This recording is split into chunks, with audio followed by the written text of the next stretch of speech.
Zero to God level अर्थात martial God space अर्थात शून्य से ईश्वर स्तर तक।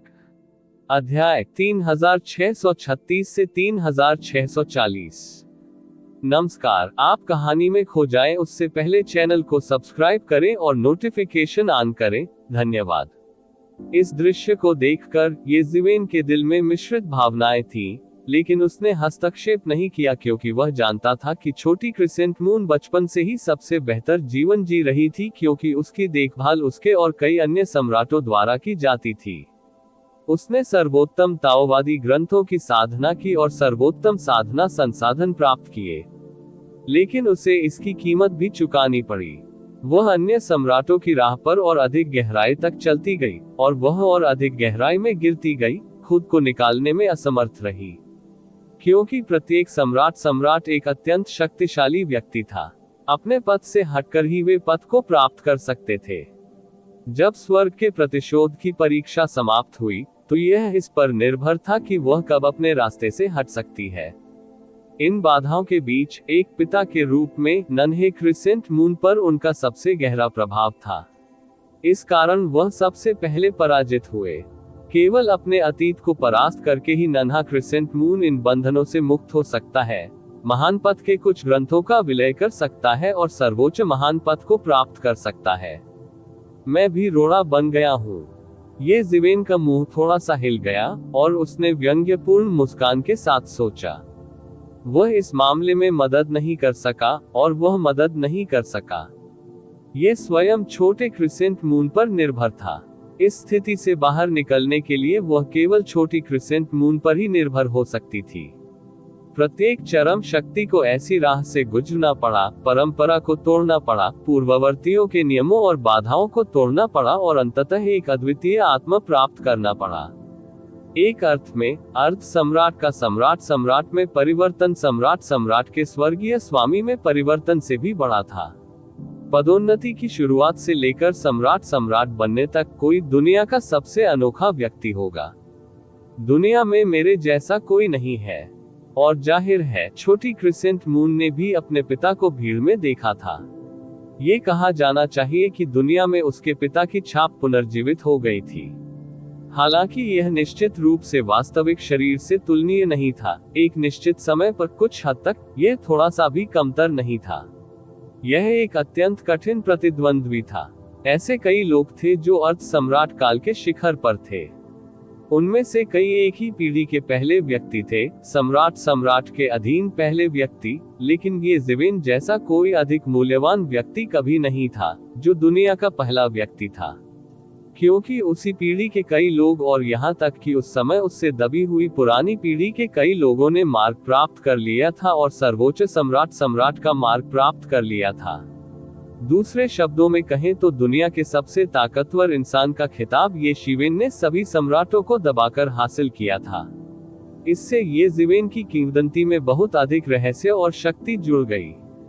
यहाँ तक कि आइस सम्राट और कई अन्य सम्राटों ने भी एक बार स्वीकार किया था कि वे येज़ेवेन के प्रतिद्वंद्वी नहीं थे, चाहे वह दाव प्राप्त करने से पहले या बाद में हो।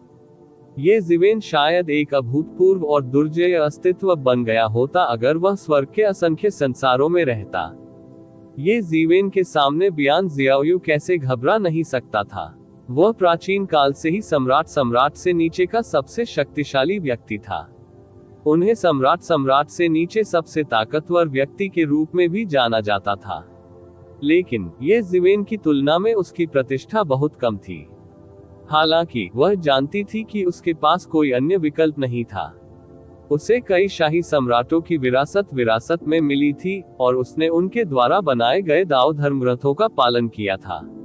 अब वह अपना रास्ता खुद बनाना चाहती थी, आकाश और पृथ्वी को विभाजित करना चाहती थी और एक ऐसे अभूतपूर्व रास्ते पर चलना चाहती थी जिस पर पहले किसी ने नहीं चला था। अतः स्वाभाविक रूप से उसे इन लोगों की रुकावट का सामना करना पड़ेगा। न केवल उसके पिता, बल्कि कई चाचा, यहाँ तक कि उसकी 2 माताएं और कई अन्य परिचित व्यक्ति भी इन बिजली सैनिकों के बीच दिखाई दिए थे।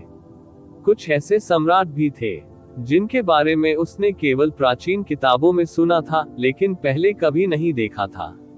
जब वह छोटा था तो वे उसके पिता जितने डरावने नहीं थे। हालांकि वे भी अत्यंत दुर्जय अस्तित्व थे।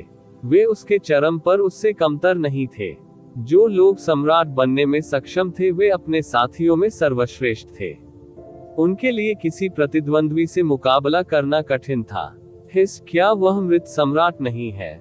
वहां फीनिक्स पूर्वज, दानव गुरु, दानव सम्राट, सम्राट मो, बर्फ सम्राट, युयी कबीला, मूल दानव भी है मोनार्क। कई लोगों ने उन लोगों को गिना जो एक एक करके सामने आए थे।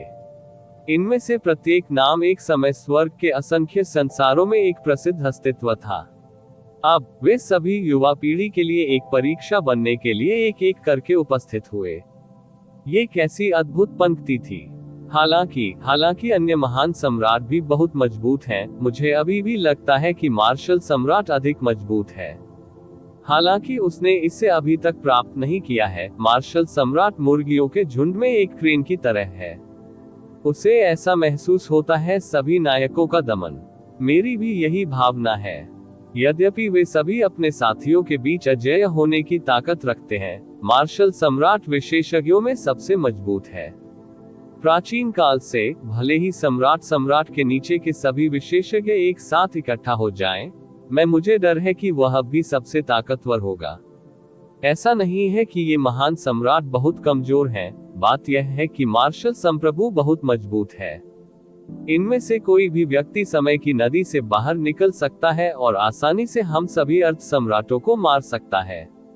ये सिर्फ इतना है कि इसकी ताकत है। मार्शल सॉवरेन पहले ही अन्य महान सम्राटों से आगे निकल चुका है।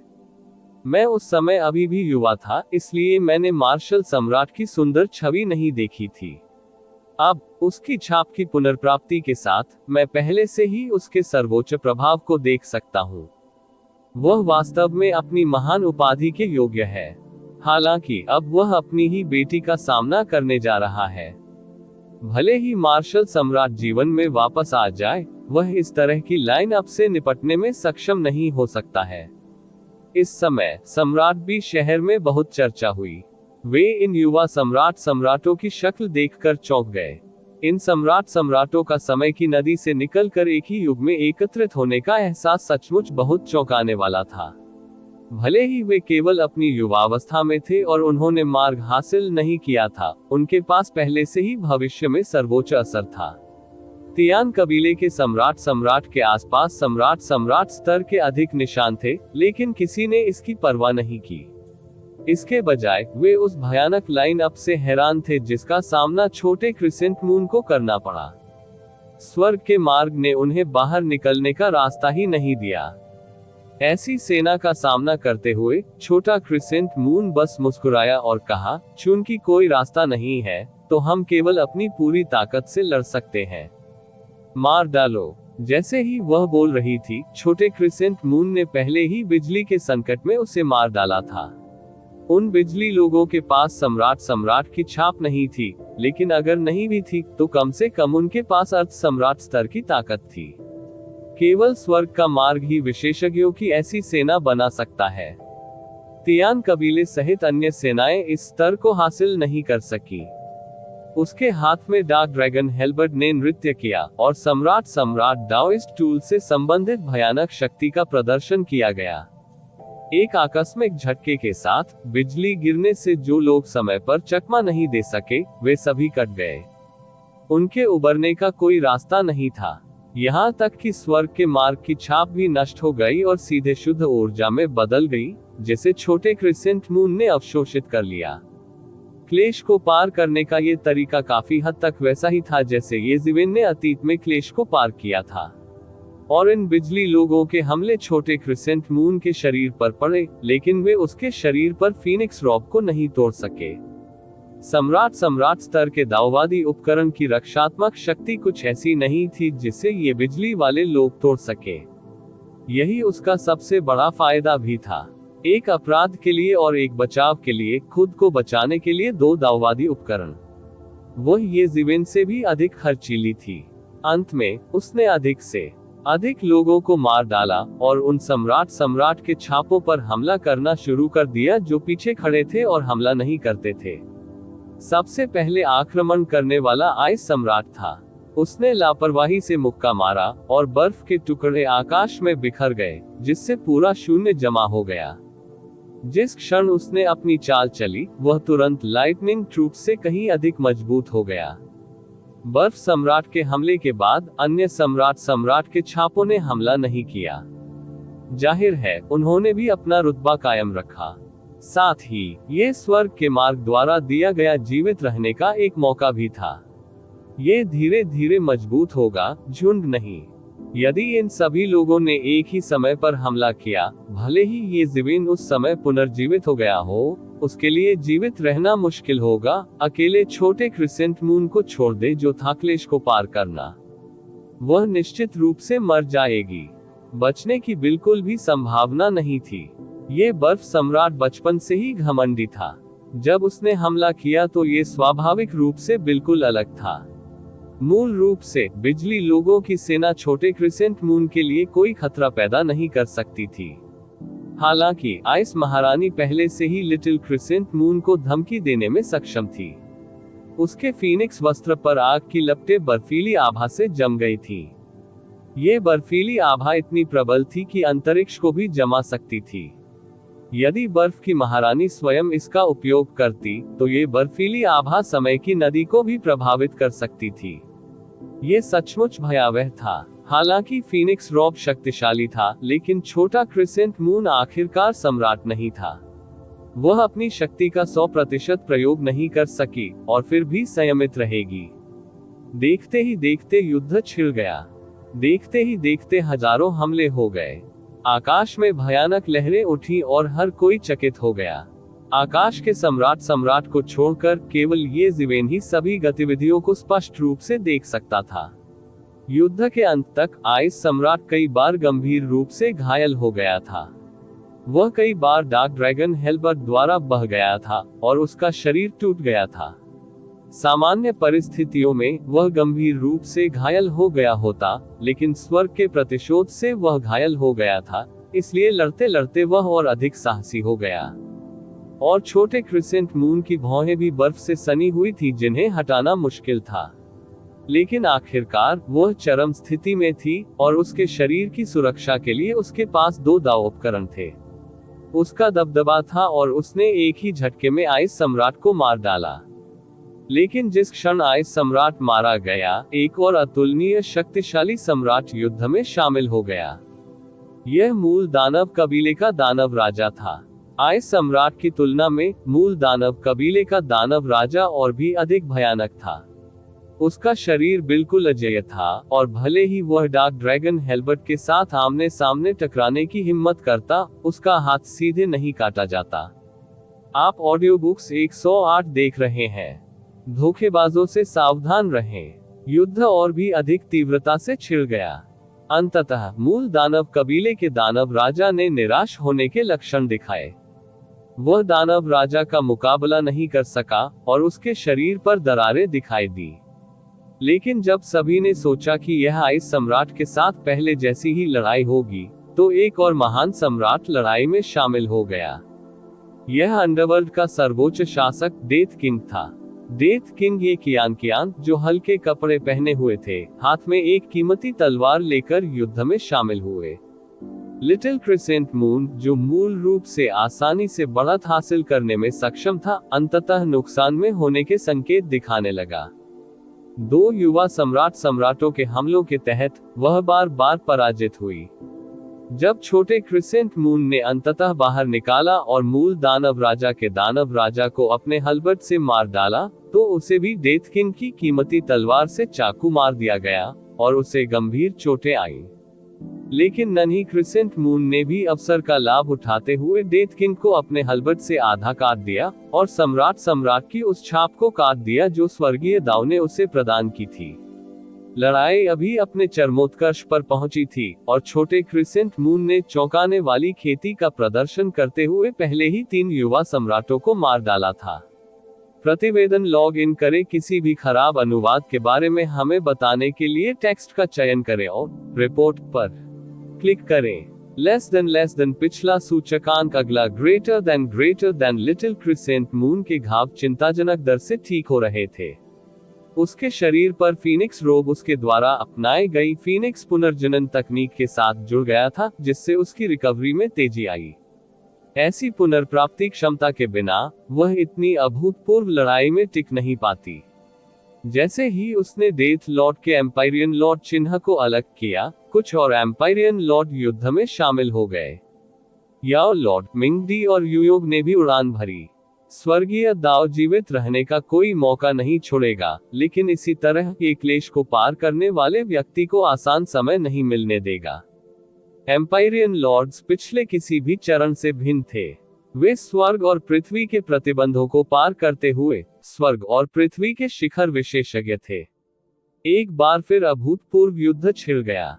इस बार 3 युवा एम्पायरियन लॉर्ड्स के हमलों के खिलाफ छोटे क्रिसेंट मून के लिए स्पष्ट रूप से यह आसान नहीं था। भले ही उसने एम्पायरियन पहना हुआ था फीनिक्स रॉब की तरह लॉर्ड डाओ की कलाकृति, ये पहली बार था कि उसका आधा शरीर अलग हो गया था। ये बेहद दुखद था। ऐसी स्थिति का सामना करते हुए ये जिवेन को अपने दिल में दर्द महसूस हुआ। हालांकि उसने कोई कार्रवाई नहीं की, क्योंकि वह जानता था कि छोटी क्रिसेंट मून के लिए अपने रास्ते पर चलना आवश्यक था। उसकी मां डॉन की इस पहलू में ऐसी महत्वाकांक्षाएं कभी नहीं थी। इसलिए ये जिवेन डॉन को एम्पायरियन लॉर्ड क्षेत्र में खेती करने के लिए मजबूर नहीं करेगा, क्योंकि यह असंभव था। जो लोग एम्पायरियन लॉर्ड दायरे तक पहुंच सकते थे वे सभी दृढ़ दिमाग वाले लोग थे। डॉन के पास स्पष्ट रूप से ऐसी क्षमता नहीं थी, लेकिन छोटा क्रिसेंट मून अलग था। वह अपने रास्ते पर चलना चाहती थी और एक अत्यधिक विशेषज्ञ बनना चाहती थी। इसलिए ये सब उसे सहना पड़ा। अगर वह उनकी बेटी भी होती तो भी उन्हें ऐसे मामलों में कोई विशेष व्यवहार नहीं मिलता। लड़ाई अभी भी तीव्र थी। हर किसी की नजर इस पर टिकी है। आज वे भविष्य के एम्पायरियन लॉर्ड के जन्म या किसी प्रसिद्ध विशेषज्ञ के पतन के गवाह बनेंगे। ये कुछ ऐसा था जिसकी भविष्यवाणी नहीं की जा सकती थी, विशेषकर अर्ध सम्राटों को। जब उन्होंने लड़ाइयां देखी तो वे चिंतित और उत्साहित हो गए। वे चिंतित थे क्योंकि यदि वे क्लेश से आगे निकल गए तो उन्हें ऐसी लड़ाइयों का सामना करना पड़ सकता है। और वे उत्साहित थे क्योंकि वे एक एम्पायरियन लॉर्ड के जन्म को देख सकेंगे। उनके लिए अपना रास्ता खुद खोलना बेहद फायदेमंद होगा। लड़ाई जारी रही। एक ही बार में 3 युवा एम्पायरियन लॉर्ड से लड़ने से लिटिल क्रिसेंट मून की क्षमता चरम पर पहुंच गई थी। हर हमला गलत नहीं हो सकता। हर बचाव अपनी पूरी ताकत से करना पड़ता था। यदि नहीं तो उसे तब तक पीटा जा सकता है जब तक कि उसे खून की उल्टी न हो जाए या उसका शरीर फट न जाए। हर कोई बिना पलक झपकाए देखता रहा जब लिटिल क्रिसेंट ने एक के बाद एक युवा संप्रभु सम्राटों को मार डाला। वह जितना आगे बढ़ती गई, यह उतना ही कठिन होता गया। हालांकि उसके पास फीनिक्स पुनर्जनन तकनीक और फीनिक्स वस्त्र थे, लेकिन जिन पात्रों का उसने सामना किया वे सभी सर्वोच्च पात्र थे जिन्होंने अनगिनत वर्षों तक अपनी अमर प्रतिष्ठा छोड़ी थी। फिर भी वो कई बार गंभीर रूप से घायल हुई। यहाँ तक कि वह स्थिति भी सामने आ गई जब वह मरने के कगार पर थी। आखिरकार वह ये जिवेन के सामने पहुंचा। आखिरकार यही यहाँ है। प्राचीन काल से सबसे मजबूत लड़ाई भी पिता और बेटी के बीच की लड़ाई है। क्या वह वास्तव में उस समय के मार्शल सम्राट को हरा सकती है? ये कहना मुश्किल है कि क्या वह अपने चरम पर है, लेकिन मुझे डर है कि अभी उसका कोई मुकाबला नहीं है। जब उसने उन युवा राजाओं को मारा तो वह पहले से ही गंभीर रूप से घायल हो चुकी थी। अंतिम लड़ाई शुरू हो गई है। ये जिवेन ने दूर से अपने सम्राट छाप और लिटिल क्रिसेंट मून के बीच टकराव को देखा। उन्होंने कोई हस्तक्षेप नहीं किया। यदि उस समय वह होता तो लिटिल क्रिसेंट मून के पास निश्चित रूप से जीतने का कोई मौका नहीं होता। पिछले दिनों उसने एक अर्ध सम्राट के राज्य में एक सम्राट की हत्या कर दी थी। हालांकि यह एक सम्राट था जो गंभीर रूप से घायल अवस्था में था, फिर भी यह एक अद्भुत उपलब्धि थी। हालांकि स्वर्गीय मार्ग ने अभी भी एक रास्ता छोड़ दिया है। उस समय सत्ता उन्हीं के पास थी। वास्तव में उस समय ये जिवेन की युद्ध शक्ति केवल इतनी ही नहीं थी। उनके हाथ में एक दाव उपकरण भी था। उसकी युद्ध शक्ति कुछ अधिक ही प्रबल थी, लेकिन फिर भी लिटिल क्रिसेंट मून के लिए ये लड़ाई आसान नहीं होगी। यह अनुमान लगाया गया था कि यह एक और जीवन और मृत्यु की लड़ाई होगी। अगर वह पास हो गई तो उसका भविष्य उज्जवल होगा। यदि वह विफल रही तो परिणाम अकल्पनीय होंगे। हालांकि उसे यही झेलना पड़ा। अपनी वंशावली और विरासत के साथ उनकी खेती असाधारण रूप से सुचारू थी। अब बारी थी कर्ज चुकाने की। छोटा क्रिसेंट मून थोड़ा मुस्कुराया। उसकी सांसें तेज चल रही थी। वह ठीक होने के लिए समय के लिए संघर्ष कर रही थी। वह जानती थी कि इस बार उसका सामना जिस प्रतिद्वंद्वी से होगा वह पिछले युवा सम्राट से भिन्न था। वह इतिहास का सबसे शक्तिशाली अर्ध सम्राट था। वह उसकी वंशावली का स्रोत भी था, लेकिन इस समय वह युद्ध से पहले की तुलना में अधिक आश्वस्त थी। उनके पास विभिन्न प्रकार के अद्वितीय ताओवादी धर्मग्रंथ थे। उनमें से कोई एक सर्वोच्च विरासत होगी जिसके लिए अनगिनत लोग बाहरी दुनिया में लड़ेंगे, लेकिन ये विरासतें उन्हीं में केंद्रित थी। इससे पहले कि वह दाव प्राप्त करती, वे उसकी मदद करते। लेकिन अगर वह सम्राट बनना चाहती तो वे उसकी बाधाएं बन जाते और उसे अपने दाव से बाहर निकलने से रोकते। चूंकि उसने बहुत अधिक खेती की थी, इसलिए उसे जिस विपत्ति का सामना करना पड़ा वह सामान्य से भी अधिक भयानक थी। सम्राट अब वह एक एक करके अपने सामने आने वाली बाधाओं को काटती जा रही थी। अब आखिरकार यह आखिरी क्षण था। हर बार जब वह एक एक करके कटौती करती तो वह मजबूत हो जाती। बूम! आखिरकार दोनों के बीच लड़ाई छिड़ गई। जैसे ही ये ज़िवेन की सम्राट छाप सामने आई, उसने अन्य सम्राटों से पूरी तरह से अलग लड़ाई का तरीका प्रदर्शित किया। 3000 मार्शल आर्ट्स ने उन्हें अपनी चरम युद्ध शक्ति को पूरी तरह से खत्म करने की अनुमति दी। आमने सामने की लड़ाई में वह अजेय था। यदि उसे समूह युद्ध का भी सामना करना पड़ा तो भी कोई समस्या नहीं थी। लिटिल क्रिसेंट मून अचानक 3000 मार्शल आर्ट्स से घिरा हुआ था। ऐसा लग रहा था मानो वह 3000 युवा सम्राटों से घिरी हुई हो। कितना भयानक तरीका है! मैंने इसके बारे में सुना है। ये 3000 मार्शल आर्ट है, एक अर्ध सम्राट ने कांपते हुए कहा। ये ज़िवेन लंबे समय तक नहीं गया था। दसियों हजार वर्षों को लंबा कहा जा सकता है, लेकिन इसे छोटा भी कहा जा सकता है। ये केवल एक पीढ़ी का समय था, इसलिए कई लोगों ने ये ज़िवेन के तरीकों के बारे में सुना था। ये तरीका उनके लिए केवल प्राकृतिक व्यवस्था की अवहेलना थी। लिटिल क्रिसेंट मून इस पद्धति से अपरिचित नहीं था। वह बहुत स्पष्ट थी कि दिव्य दरबार की गहराई में वास्तव में ये ज़िवेन का एक हस्तलिखित पत्र था। इसमें 3000 मार्शल आर्ट की खेती के तरीकों को दर्ज किया गया, लेकिन अब तक ये ज़िवेन के अलावा कोई भी इसका अभ्यास नहीं कर सका। 3000 मार्शल आर्ट में से किसी का भी चरम सीमा तक अभ्यास करना बेहद आश्चर्यजनक था। ये भी कहा जा सकता है कि व्यक्ति में सम्राट बनने की योग्यता थी। इतने सारे का उल्लेख नहीं है। एक ही समय में अभ्यास करने में कठिनाई अकल्पनीय थी। इसमें लगने वाला समय और संसाधन अकल्पनीय थे। संसाधन अभी भी दैवीय न्यायालय की शक्ति द्वारा प्रदान किए जा सकते हैं, लेकिन आवश्यक समय कोई ऐसी चीज नहीं है जिसे कोई भी वहन कर सके। यहाँ तक कि 2 माताओं ने, जो पहले से ही दाव प्राप्त कर चुकी थी, एक बार इन 3000 मार्शल दाव की खेती के तरीकों का अध्ययन किया था।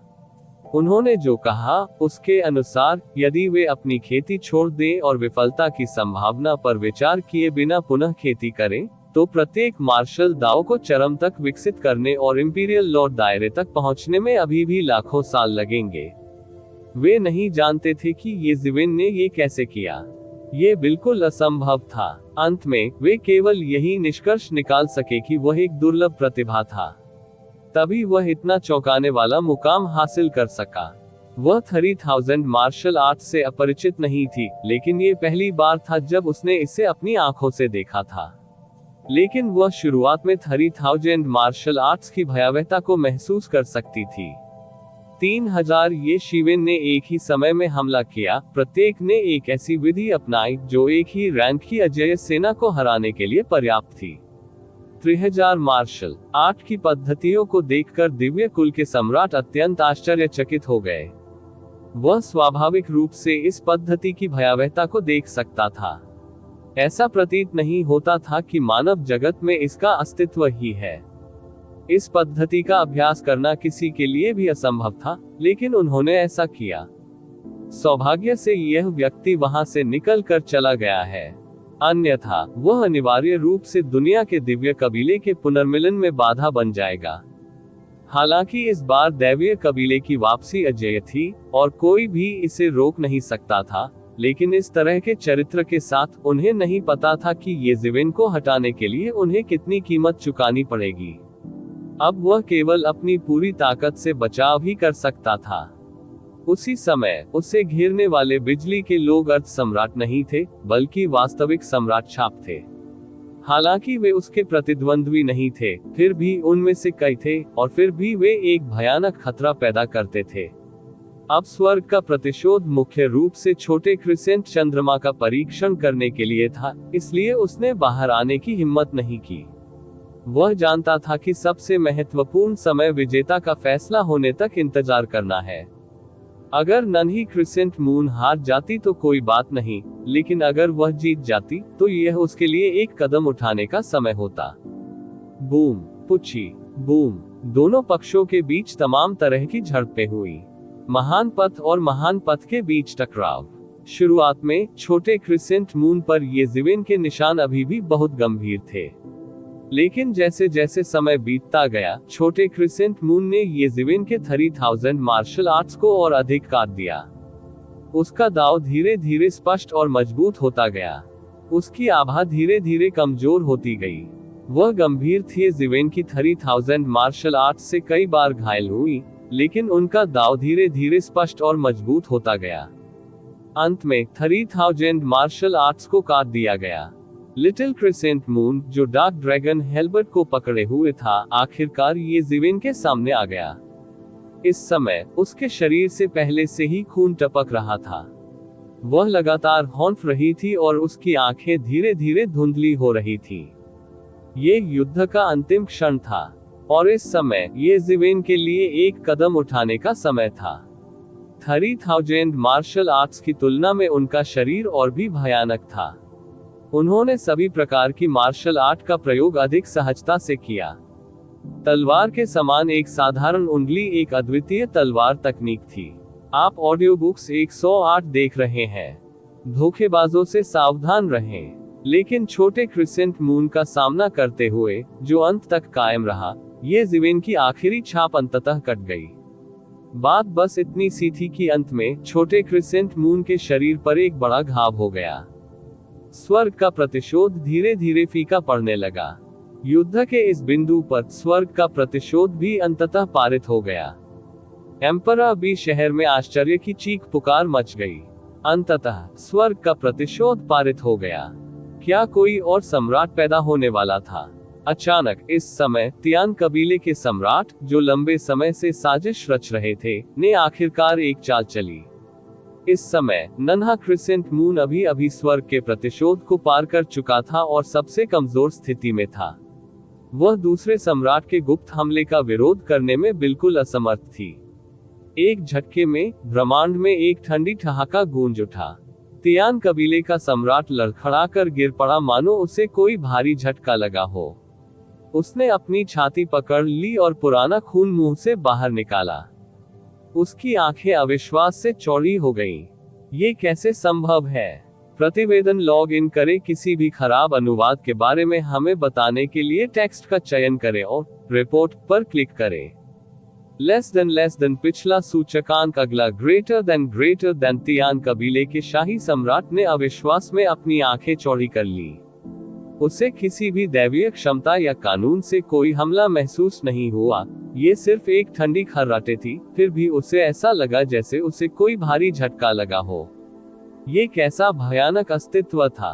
किसी को ये जानना होगा कि वह एक ईश्वर सम्राट था। स्वर्ग की दौड़ के बारे में भूल जाओ, यहाँ तक कि पूरे ब्रह्मांड में भी वह शीर्ष व्यक्तियों में से एक था। वह बाकी सब से ऊपर था। बस एक ठंडी खर्राटे ही उसे गंभीर रूप से घायल करने के लिए काफी थी। ऐसा कोई व्यक्ति था ही नहीं। ब्रह्मांड में केवल इतने ही सम्राट थे।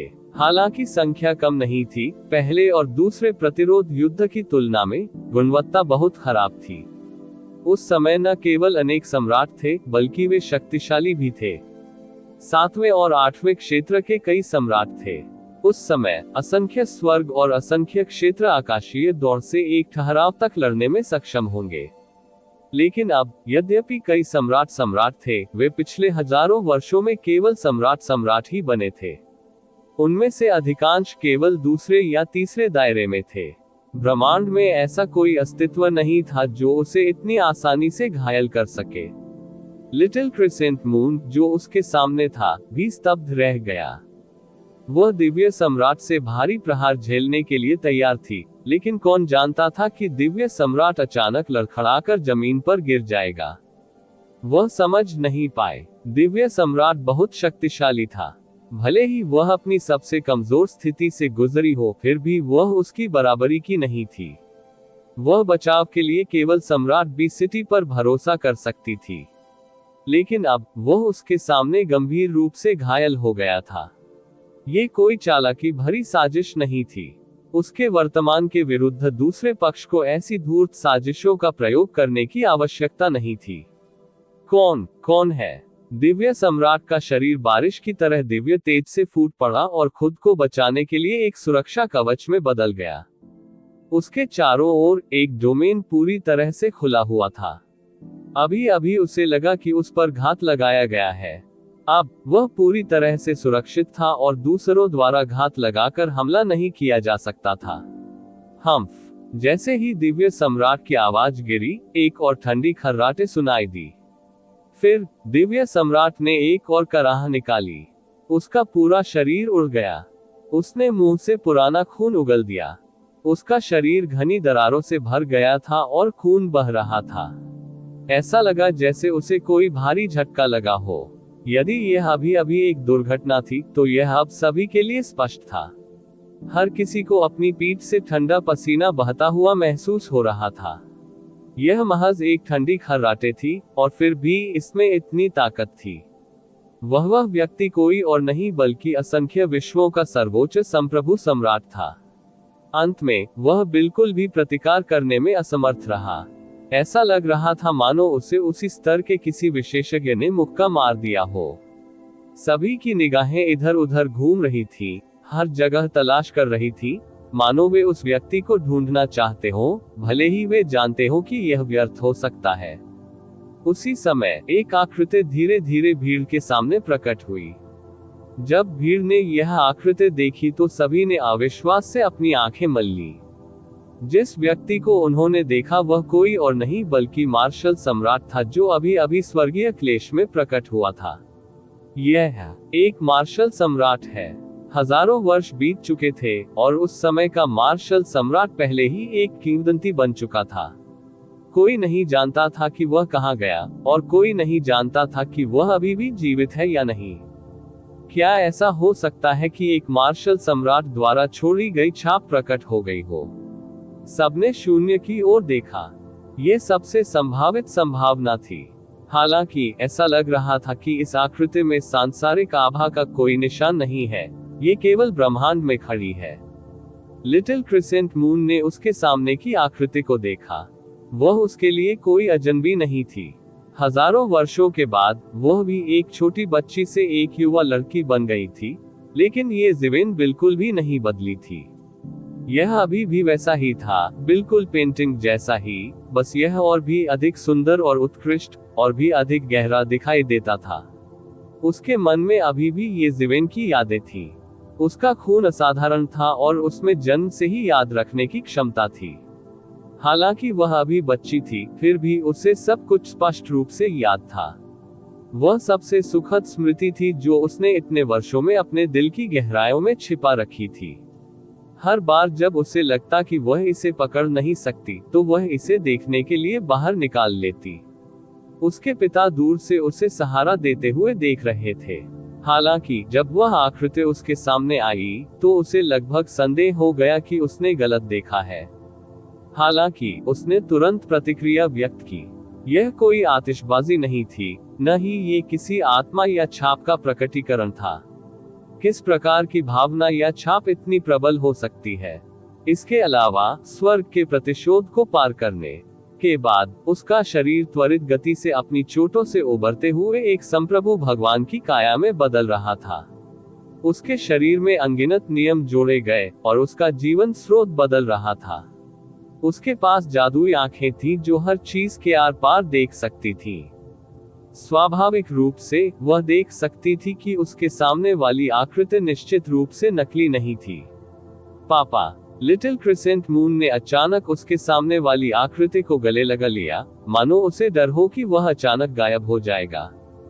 इस समय एक संप्रभु प्रभु की गरिमा और मन की स्थिति बिना किसी निशान के गायब हो गई थी और उसके दिमाग के पीछे फेंक दी गई थी। स्पष्ट आंसुओं की दो रेखाएं लगभग बिना किसी चेतावनी के गिरी।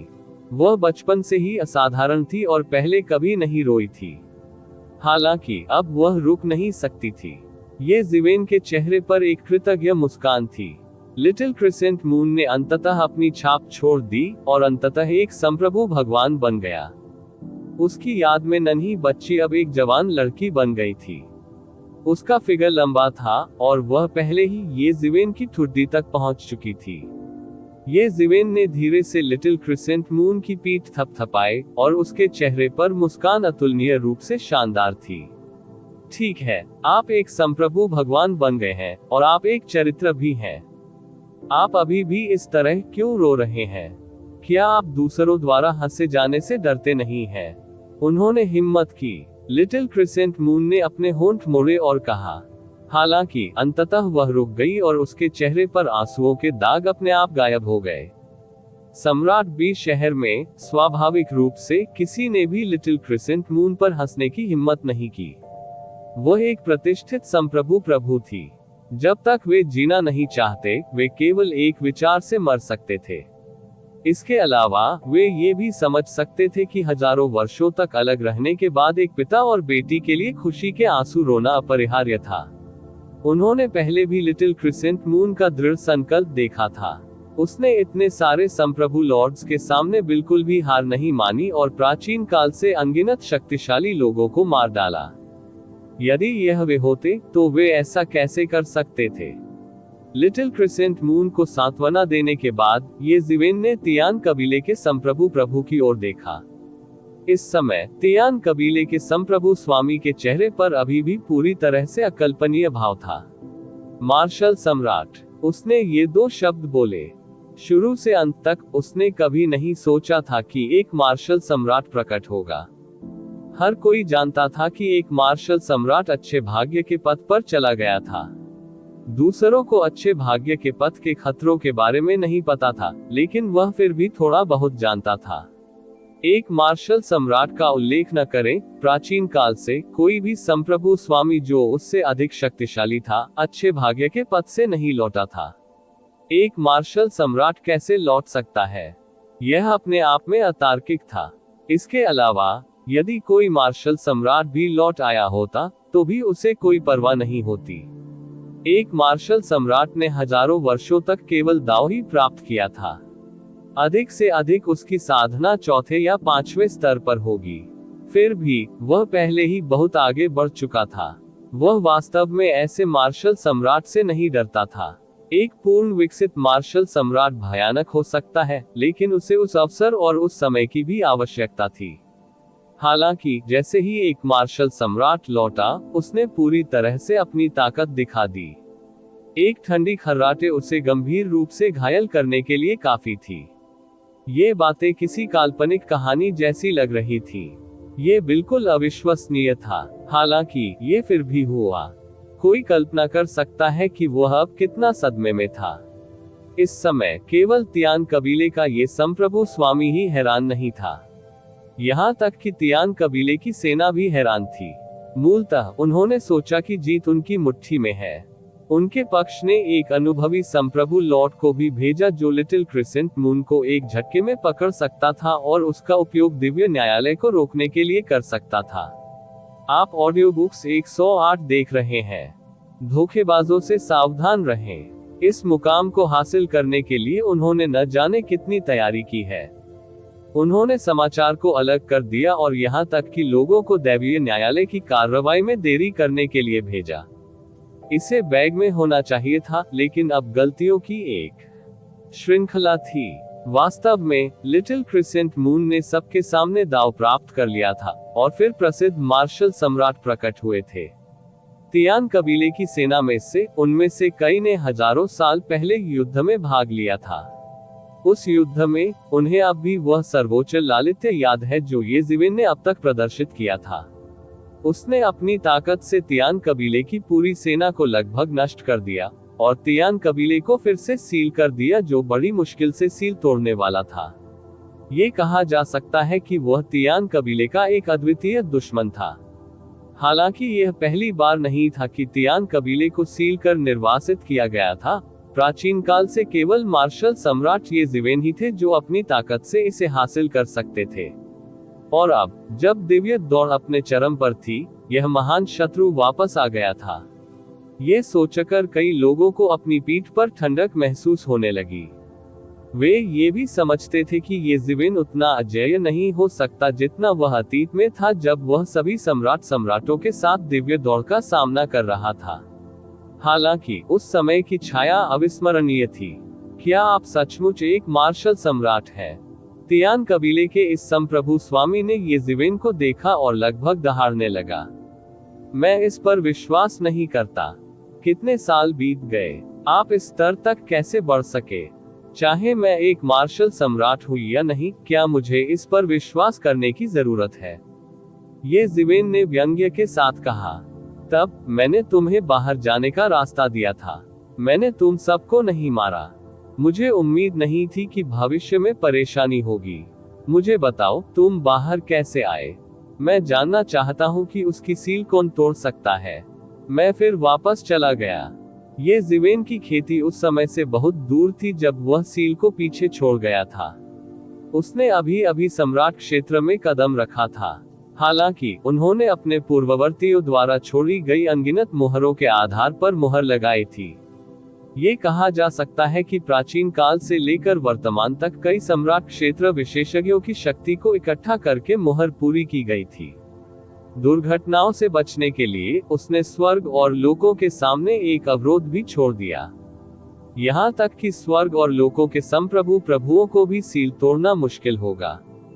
हालांकि तियान कबीला फिर भी बाहर आ गया।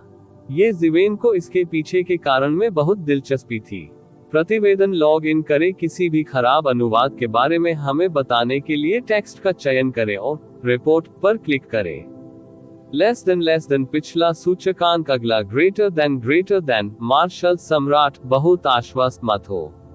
आपने अतीत में हमें सील कर दिया था, लेकिन वर्तमान स्थिति अतीत से पूरी तरह से अलग है। क्या आपको लगता है कि आप अभी भी अतीत की तरह स्थिति को बदल सकते हैं? सम्राट घूरता रहा ये जिवेन पर और कहा, मत कहो, फिर मर जाओ। ये जिवेन ने बस अपना हाथ लहराया और सम्राट की आंखें अचानक चौड़ी हो गईं। उसका सिर अचानक नीचे गिर गया और खून की एक बूंद भी बाहर नहीं निकली। उसकी आत्मा भी एक क्षण में नष्ट हो गई और सम्राट की लाश को भी ये जिवेन ने पकड़ लिया था। उसके हाथ में एक प्रचंड आग उठी और एक क्षण में ही वह प्रतिष्ठित सम्राट परिष्कृत होकर कठपुतली में बदल गया। फिर ये प्रकाश के एक समूह में बदल गया और सम्राट भी शहर में प्रवेश किया। ये सम्राट मोनाक स्तर की कठपुतली सम्राट भी शहर का संरक्षक बनेगी। ये जिवेन की अनुपस्थिति में सम्राट भी शहर की रक्षा कर सकता था। ये जिवेन की मूर्ति अकेले ही अच्छी लग रही थी, लेकिन यह सम्राट को नहीं रोक सकी। हालांकि इस सम्राट स्तर की कठपुतली के साथ ये सम्राट स्तर के स्वामियों के खिलाफ मुकाबला कर सकता है और सम्राट भी शहर को कब्जा होने से बचा सकता है। इस सब का वर्णन करने में बहुत समय लगा, लेकिन यह एक ही क्षण में समाप्त हो गया। एक शक्तिशाली सम्राट ये जिवेन की एक चाल भी नहीं झेल सका और उसका सिर काट दिया गया। सभी ने अपनी सांसें रोक ली और पूरा ब्रह्मांड शांत हो गया। अनगिनत जोड़ी आंखों ने ये जिवेन को देखा, जैसे कि वे किसी मिथक, किसी किंवदंती को देख रहे हो।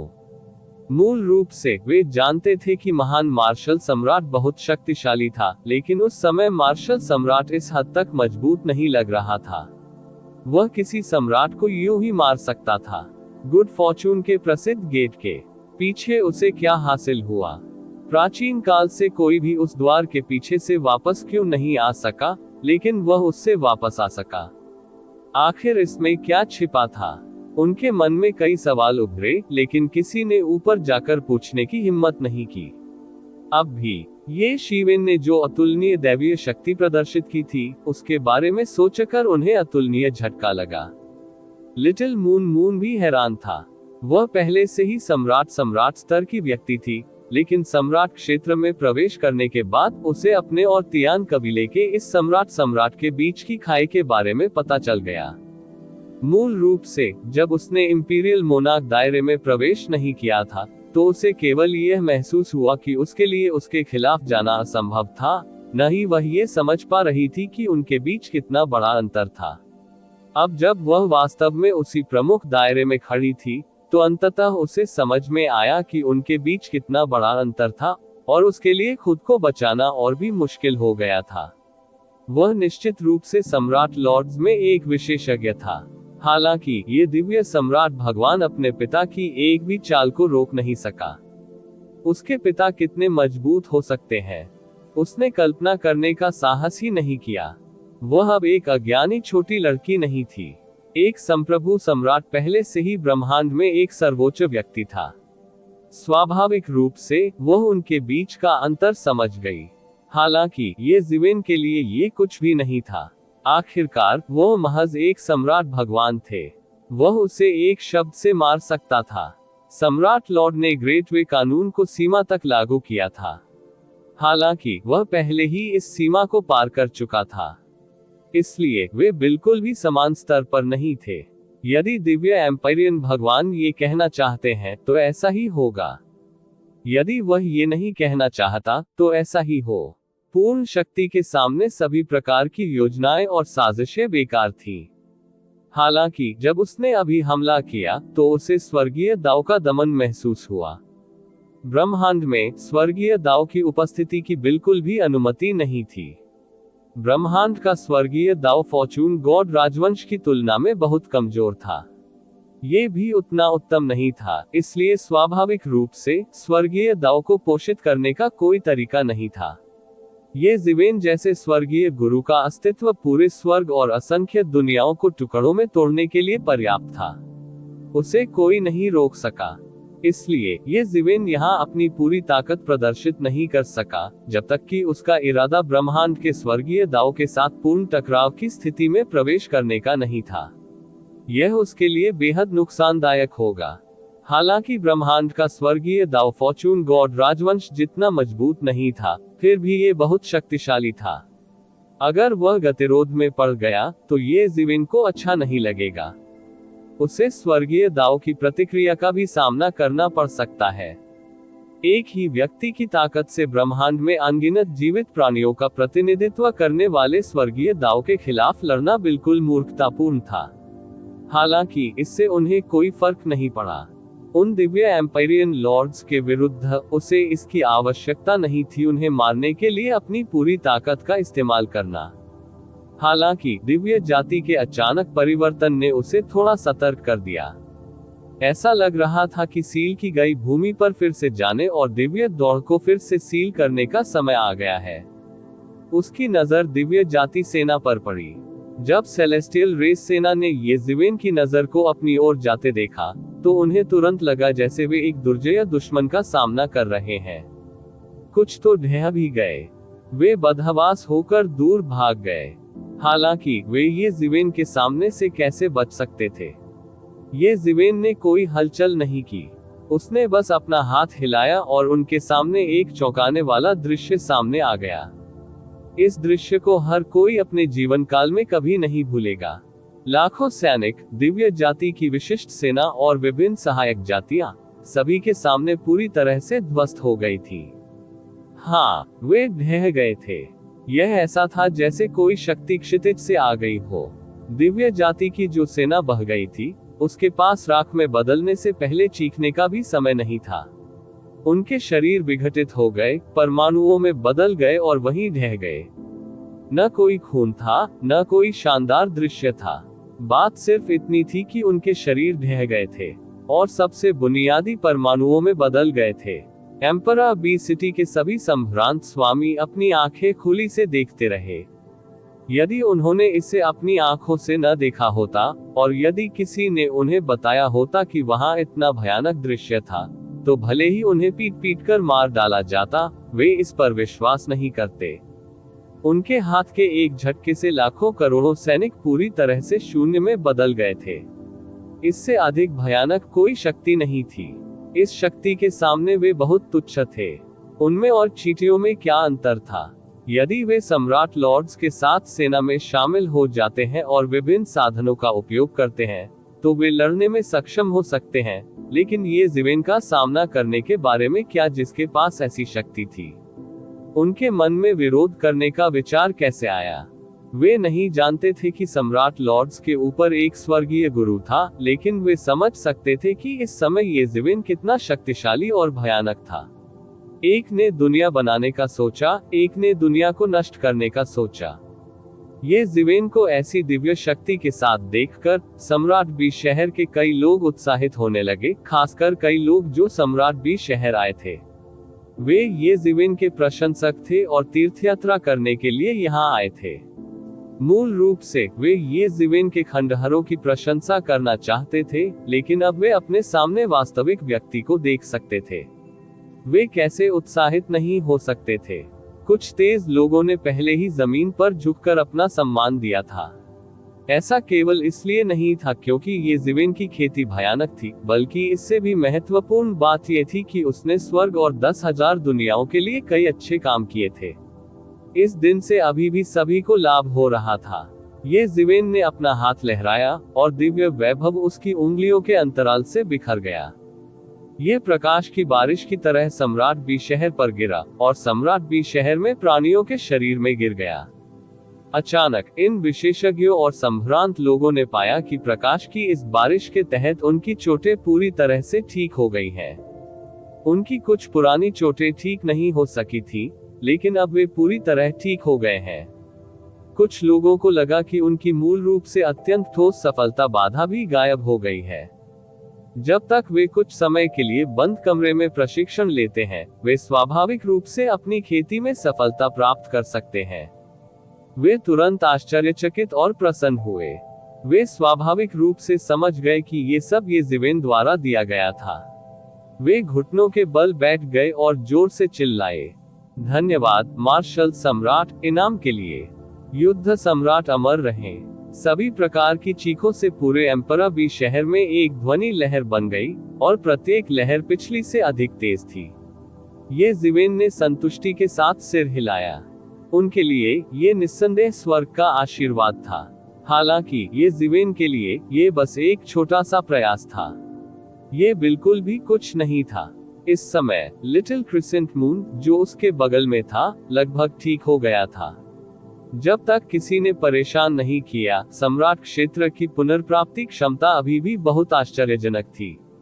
हालांकि इसकी तुलना स्वर्गीय गुरु से नहीं की जा सकती, फिर भी यह आम लोगों की कल्पना से बहुत परे है।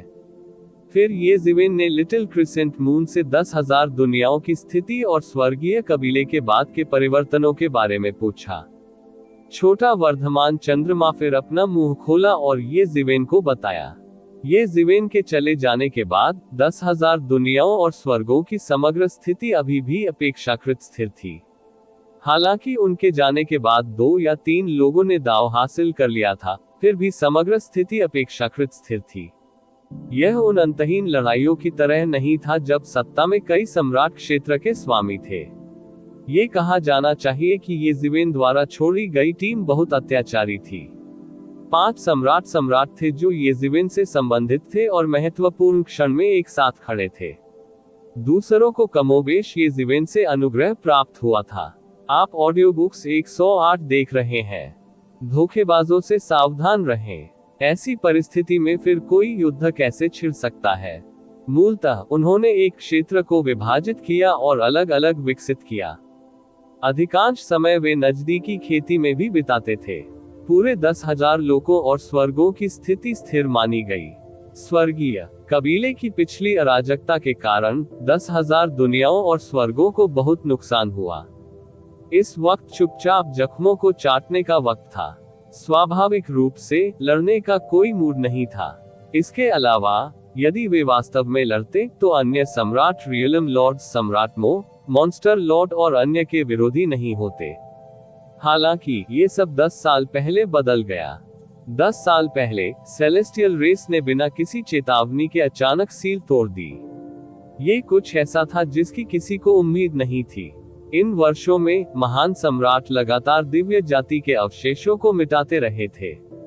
भले ही दिव्य दौड़ का थोड़ा सा अवशेष था, ये ज़िवेन द्वारा छोड़ी गई सील को तोड़ने के लिए पर्याप्त नहीं था।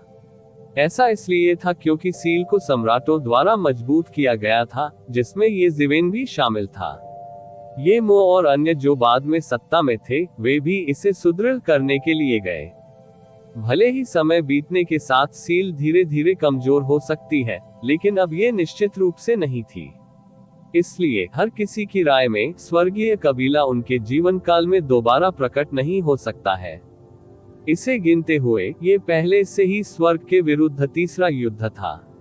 हालांकि किसी ने नहीं सोचा होगा कि स्वर्ग के खिलाफ चौथी लड़ाई बिना किसी चेतावनी के होगी।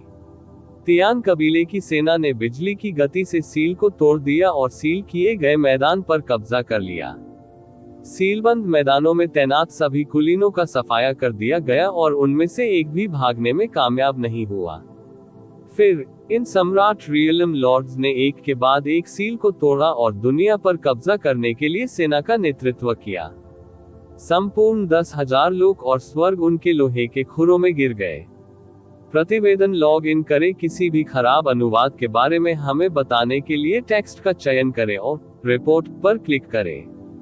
लेस देन पिछला सूचकांक अगला ग्रेटर देन चून की स्वर्गीय कबीले की उपस्थिति बहुत अचानक थी। असंख्य स्वर्ग बिल्कुल भी तैयार नहीं थे। वे बार बार पराजित हुए। असंख्य स्वर्गों के आधे से अधिक हिस्से पर कब्जा कर लिया गया था। अनगिनत जातियों और क्षेत्रों ने स्वर्गीय कबीले के लोहे के खुरों के नीचे आत्मसमर्पण कर दिया। इस समय सभी को अंततः पिछले स्वर्गीय कबीले के आक्रमणों द्वारा लाई गई भयावहता याद आ गई, लेकिन बहुत देर हो चुकी थी। इस समय स्वर्गीय कबीला फिर से प्रकट हुआ, पिछली बार से अलग था। उस समय वे परेशानी पैदा करने के लिए स्वर्गीय कबीले के अवशेषों पर भरोसा करते थे। अंत में केवल एक सम्राट जिसने अभी दाव हासिल किया था, ये ज़िवेन द्वारा मारा गया था। और इस बार कई दिव्य जाति के सम्राट फिर से प्रकट हुए थे। इनमें कई उच्च स्तरीय राजा भी थे। यहाँ तक कि स्वर्ग के विरुद्ध प्रतिरोध के पहले युद्ध के सम्राट भी अभी भी जीवित थे। ये कुछ ऐसा नहीं था जिसके विरुद्ध असंख्य स्वर्ग और असंख्य संसार मुकाबला कर सके। सौभाग्य से असंख्य स्वर्गों के सम्राटों ने कई वर्षों तक शासन किया था। उनकी नींव गहरी थी और वे अभी भी कायम रह सकते थे। लेकिन इसकी वजह ये भी थी कि छोटा मून टूथ चुपचाप सम्राट भी शहर में ये देखने के लिए आया था कि क्या सम्राट के दायरे में घुसने का कोई मौका है। अब वह प्रथम अर्ध सम्राट के रूप में जानी जाने लगी। वह अनेक अर्ध सम्राटों में सबसे शक्तिशाली थी। यदि कोई सम्राट के दायरे में प्रवेश कर सकता है, तो उसके पास सबसे अधिक संभावना थी। और यदि वह सम्राट के दायरे में प्रवेश कर सकती है, तो यह निस्संदेह असंख्य स्वर्गों की बाधाओं को बढ़ा देगा। कौन जानता था कि खबर अंततः लीक हो गई थी और इसने उसे पकड़ने के लिए स्वर्गीय कबीले की सेना को आकर्षित किया। ये ज़िवेन ने लिटिल क्रिसेंट मून की ओर से ये भी समझा कि हेवनली रेस अचानक सील तोड़कर बाहर आ गई थी। शायद संपूर्ण स्वर्ग और असंख्य लोग इसके पीछे का कारण नहीं जानते थे। वर्तमान में संपूर्ण स्वर्ग और असंख्य लोगों में सीलबंद क्षेत्र पर प्रतिकार करने की क्षमता नहीं थी। वे बमुश्किल अपनी रक्षा कर सके। ऐसा नहीं था कि किसी ने सील के पास जाने की कोशिश नहीं की। दिव्य दरबार के सम्राट वापस आ गए थे, लेकिन इससे पहले कि वह करीब पहुंच पाते, उनका सामना स्वर्गीय कबीले के सम्राट से हुआ। अंतिम लड़ाई के बाद वह गंभीर चोटों के साथ लौटा। उसके बाद असंख्य स्वर्ग के स्वामी समझ गए कि सील एक खतरनाक जगह बन गई है। अंदर जाने का कोई रास्ता नहीं था। पिताजी, स्वर्गीय कबीला अब आक्रामक रूप से आ रहा है। मुझे डर है कि स्थिति अच्छी नहीं है।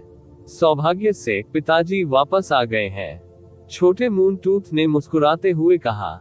ये जिवेन को दोबारा देखने के बाद उसके चेहरे पर मुस्कान कभी नहीं रुकी। इससे कई लोगों की आंखें चौड़ी हो गईं। शायद पिछले 10,000 सालों में वह आज की तरह कभी नहीं मुस्कुराए। कोई चिंता नहीं, मेरे रहते हुए तियान कबीला कुछ भी नहीं कर पाएगा, ये जिवेन ने स्पष्ट रूप से कहा। वह न लौटा होता तो ठीक था, लेकिन जब वह लौट आया है तो हालात इससे भी बदतर नहीं होंगे। एन लिटिल क्रिसेंट मून ने जोर से अपना सिर हिलाया। ये किसी छोटी लड़की से अलग नहीं था। चूंकि डैडी वापस आ गए हैं, चलो वापस चलते हैं। माँ और अन्य, साथ ही अंकल एम्परमो, अंकल डेमन लॉर्ड और अंकल डेमन मास्टर बहुत खुश होंगे अगर उन्हें पता चलेगा कि डैडी वापस आ गए हैं। लिटिल क्रिसेंट मून ने तुरंत कहा। ठीक है। ये जिवेन की चाहत भी बहुत भारी थी, इसलिए स्वाभाविक रूप से उन्होंने इस बार मना नहीं किया। हालांकि कुछ देर ब्रह्मांड की गहराइयों में देखने के बाद उसकी भौहें एक साथ जुड़ने से खुद को नहीं रोक सकी और कहा, ऐसा लगता है कि ये तियान कबीले के लोग वास्तव में हार नहीं मानना चाहते हैं। उसकी आंखों की गहराई में ब्रह्मांड में खड़ा दिव्य महल अनगिनत तियान कबीले सैनिकों से घिरा हुआ था। हजारों वर्षों के निर्माण के बाद तियान कबीला अब उतना सरल और अपरिष्कृत नहीं रहा जितना शुरुआत में था। ये कहा जा सकता है कि इसमें वास्तव में एक अमर विरासत की शैली मौजूद थी। वो स्वर्ग के साथ जिसे ये जिवेन ने पहली बार कोर के रूप में बनाया था, अंतरिक्ष और आधे विमान विस्तारित हुए, लगभग एक छोटी सी दुनिया के बराबर। प्रत्येक स्थान और आधे विमान में विशिष्ट डिवाइन पैलेस सैनिक बाहर निकल रहे थे, जो तियान कबीले की सेना का विरोध करने के लिए सरनी और जादू पर भरोसा कर रहे थे। एक एक करके युद्ध के किलों को उनकी छिपी हुई स्थिति से बाहर धकेल दिया गया, जिससे धीरे धीरे उनके विशाल ग्रह जैसे पिंड प्रकट होने लगे। मोटी इंद्रधनुषी रोशनी सीधे तियान कबीले की सेना में फैल गई। हर हमले से हजारों तियान कबीले की सेना राख में बदल जाती, लेकिन फिर भी ये तियान कबीले की सेना के पागलपन को नहीं रोक सका और उन्होंने पागलपन से हमला करना जारी रखा। एक एक करके कैद में पाले गए युद्ध जानवरों ने युद्ध रौंदना शुरू कर दिया। यह अज्ञात था कि तियान कबीले के कितने सैनिकों को कुचलकर मार डाला गया, लेकिन इसने कई तियान कबीले विशेषज्ञों के जवाबी हमले को भी आकर्षित किया। विशाल युद्ध जानवर ब्रह्मांड में तैरते हुए एक के बाद एक गिरते गए, जिससे ये युद्ध और भी अधिक खूनी और भयानक हो गया। और ये तो पूरे युद्ध क्षेत्र का एक कोना था, हर जगह भयानक टक्करें हो रही थी। पिताजी, क्या गलत है? लिटिल क्रिसेंट मून ने पूछा। वह अभी भी अपने पिता के साथ पुनर्मिलन के उत्साह में डूबी हुई थी, और अचानक उसने देखा कि ये शिवेन भौहें चढ़ा रही थी, और उसने तुरंत पूछा, अपने लिए देख लो। ये जिवेन ने अपना हाथ लहराया, और अचानक पूरे सम्राट बी शहर में वह दृश्य दिखाई दिया जो आधे से अधिक ब्रह्मांड से अलग हो गया था। क्या वह दिव्य महल है? तियान कबीला अंततः दिव्य महल पर हमला कर रहा है। सम्राट बी शहर में कोई घबराकर चिल्लाया। तियान कबीले की सेना एक झटके में दिव्य महल पर हमला करने के लिए सैनिकों को जुटा रही थी। यह अपने आप में कोई रहस्य नहीं था, क्योंकि दिव्य महल संपूर्ण स्वर्ग का मूल था। हालांकि अन्य सम्राटों ने अपनी सेनाएं स्थापित की थी, उनमें से अधिकांश कमोबेश दिव्य महल से संबंधित थी। इसलिए युद्ध के इन वर्षों में डिवाइन पैलेस ने हमेशा मध्यस्थ की भूमिका निभाई थी। यदि पूरे दिव्य महल पर एक झटके में कब्जा कर लिया जाता, तो पूरा स्वर्ग बिना किसी नेता के ड्रैगन के एक समूह के चरण में गिर जाता। दिव्य महल के अलावा जनता का नेतृत्व करने की प्रतिष्ठा और शक्ति किसके पास हो सकती है? जाहिर है, ये यथार्थवादी नहीं था। तियान कबीला जाहिर तौर पर इस बारे में भी पता था। वे पूरे समय अपने सैनिकों को लामबंद कर रहे थे, और उन्होंने कुछ भी नहीं छिपाया। ये स्पष्ट था कि वे इस शक्ति का उपयोग 10,000 दुनियाओं को दबाने और बिजली की गति से दिव्य महल पर कब्जा करने के लिए करना चाहते थे। ये कुछ ऐसा था जो तभी हो सकता था जब उन्हें पूर्ण लाभ हो। वे किसी भी चाल से नहीं डरते थे, क्योंकि चाहे वे कोई भी चाल चले, उनकी हथेलियों से बचना असंभव था। इस प्रकार सम्राट बी शहर के लोगों को यह अजीब नहीं लगा। लेकिन जब उन्होंने दिव्य जाति को दिव्य दरबार पर हमला करते देखा, तब भी वे चिंतित होकर चिल्लाने लगे, क्योंकि वे अच्छी तरह से जानते थे कि यदि दैवीय अदालत गिर गई तो 10,000 दुनियाओं के लिए इसका क्या मतलब होगा। हालांकि उन्होंने तुरंत प्रतिक्रिया व्यक्त की। यदि वे पहले भी चिंतित थे, तो ऐसा लगता था कि अब डरने की कोई बात नहीं है, क्योंकि उनके दिलों में सर्वोच्च शासक मार्शल सम्राट वापस आ गया था। इससे पहले ये जिवेन ने एक सम्राट के भयानक साधनों और ताकत के साथ लगभग लापरवाही से व्यवहार किया था। इससे वे भविष्य के प्रति आत्मविश्वास से भी भरपूर हो गए। तियान कबीला मार्शल सम्राट का प्रतिद्वंद्वी कैसे हो सकता है? अच्छा नहीं, ये केवल तियान कबीले की सेना का एक हिस्सा है। उनका असली लक्ष्य डिवाइन पैलेस है, और यह अंकल सम्राट मो है। लिटिल युया ने इस समय जल्दी से कहा। चाचा सम्राट मो उस समय गंभीर रूप से घायल हो गए जब वह सीलबंद क्षेत्र का पता लगाने गए थे। वह अभी तक ठीक नहीं हुए हैं। वे इस समय का फायदा उठाकर हमला करना चाहते होंगे और बिना तैयारी के चाचा सम्राट मो को पकड़ना चाहेंगे। ये जिवेन की आंखों में थोड़ी सराहना झलक उठी। अभी अभी उसने यही सोचा था। यदि वह तियान कबीले का निर्णय निर्माता होता, तो वह निश्चित रूप से वही विकल्प चुनता। यदि वह पर्याप्त ताकतवर नहीं होता तो पहले प्रतिद्वंद्वी के एक हिस्से को निगलता और चरण दर चरण कुतरता हुआ पूरा करता। हालांकि यदि उसे पूर्ण लाभ होता, तो वह पहले नेता को पकड़ लेता और एक ही घूंट में पूरा निगल जाता। ये राजा का तरीका था। छोटी युया तुरंत इस बारे में सोच सकती थी। इन वर्षों में उसकी वृद्धि वास्तव में बहुत आश्चर्यजनक थी। ये जिवेन इस बात से बहुत संतुष्ट था कि वह इस मुकाम तक पहुंच सकी, खासकर इसलिए क्योंकि वह पिछले हजारों सालों से अपनी पत्नी और बेटी के साथ नहीं जा सका था। इस समय पूरा सम्राट बी शहर उत्साह से उबल रहा था। ये लगभग वास्तविक समय का सीधा प्रसारण था। इस तरह के खून खौलने वाले दृश्य ने सम्राट बी शहर के कई लोगों को खुद को रोक पाने में असमर्थ बना दिया। आप ऑडियो बुक्स 108 देख रहे हैं।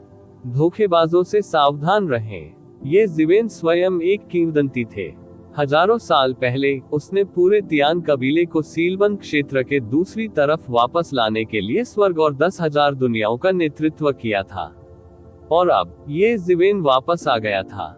उन्हें फिर से एक महान युद्ध का अनुभव करने के लिए उस वर्ष के महान चरित्र का अनुसरण करने का अवसर मिला।